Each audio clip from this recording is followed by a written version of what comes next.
اللهم صل على محمد وآل محمد. شلونكم حبايب؟ إن شاء الله اليوم راح أسوي لقمة القاضي أو الطاطلي، أكو بعض يسموها العوامات، وإن شاء الله مكوناتها سهلة وبسيطة، بس شوفولي بداخلها شلون خاوية ومقرمشة وأرخص وأنظف من المحلات. ويلا نبلش مقادير. كوب بوتيتا سلق، تقريبا حبة وقسط بوتيتية، رميتها مكعبات وسلقتها خليتها لحد ما تنهرس. وكوب روبة خليتها بالمحضرة مال الطعام حتى تنهرس البوتيتا. تردين تخليها بالخلاط بالمحضرة، المهم تنهرس البوتيتا. وأضيف ضرب فانيلا. هسه خلصنا من الخطوة الأولى، نبدي بالخطوة الثانية. 3 أكواب طحين، هاي كوبين وهذا الثالث. كوب نشا، خاشوقة شكر، ونص خاشوقة خمرة، رشة ملح، وربع كوب زيت. وبعد ما ضفت الزيت أضيف المواد اللي خلطتها، الروبة والبوتيتا. شوفوا البوتيتا اختفت تماما، أضيفها فوق الطحين والمواد الباقية.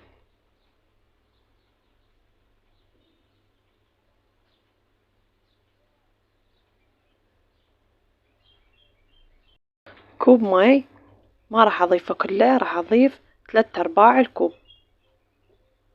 وأبدي أعجن بالعجينة لحد ما تتماسك، أبدي أعجنها بديه.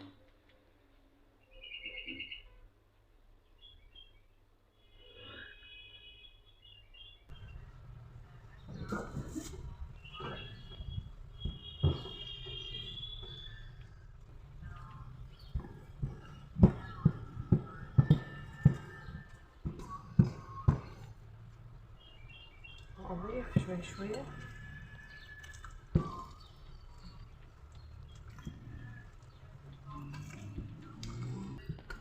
هذا قوامها المطلوب، أظل هيجي أعجن بيها. المي اللي أخذته مني 3/4 الكوب، وأتركها لحد ما تتضاعف وأبدي أقليها. أنا هنا عندي القطع التصوير وما مبين للأسف، بديت أكور بديه وأقلي بها. خليتها على درجة حرارة وسط مو عالية. أصفي القيمات مباشرة للشيرة. الشيرة مجهزتها قبل ساعتين، الشيرة باردة، العوامات حارة. الشيرة سويتها كوبين شكر على كوب مي. بعد ما ماع الشكر أضيفه على النار. بعد ما يموع الشكر أضيف رشة لامندوزي، والنكهة أضيف هيل. إذا تحبون مي وارد ضيفوا مي وارد، أنا ضفت هيل. وأبدي أضيف الزيت العوامات. أبلل الخاشوقة بالمي حتى يلزق العجين. على هاي الطريقة انسي بعد العوامات تخرب عندك أو القامات. كلش طيبة وراح تعجبكم، أتمنى تجربوها.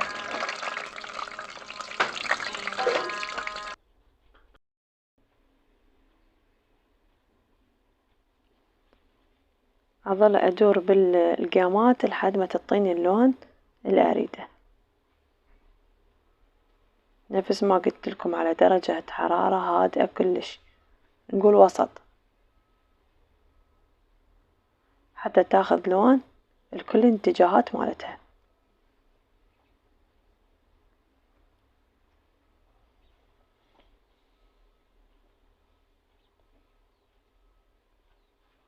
خليتها بجدرية حتى أسيطر عليها، وأبدي أحركها مثل ما أريد حتى يطفر عليها دهن. الشيرة لازم تكون قوامها ثخينة حتى لا تعجن عندنا الطاطلي. شوف قوامها. أضيفها مباشرة للشيرة، وبعدين أضيفها بالمصفي. بالمصفي حتى يصفي الشيرة البقية مالتها. سر نجاح القيمات هي بالبوتيتا. البوتيتا اللي راح تعطيها القرشة هي والنشا. أهم شي على درجة حرارة وسط. حتى تستوي من داخلها. وهاي بعد ما خلصت الكمية كلها حبايب وصلنا لنهاية الفيديو. لا تنسوني من اللايك والاشتراك وتفعيل زر الجرس حتى يوصلكم كل فيديو ان شاء الله. انتظروني في فيديو جديد ان شاء الله من مطبخ ام ليان، واقول لكم مع السلامة.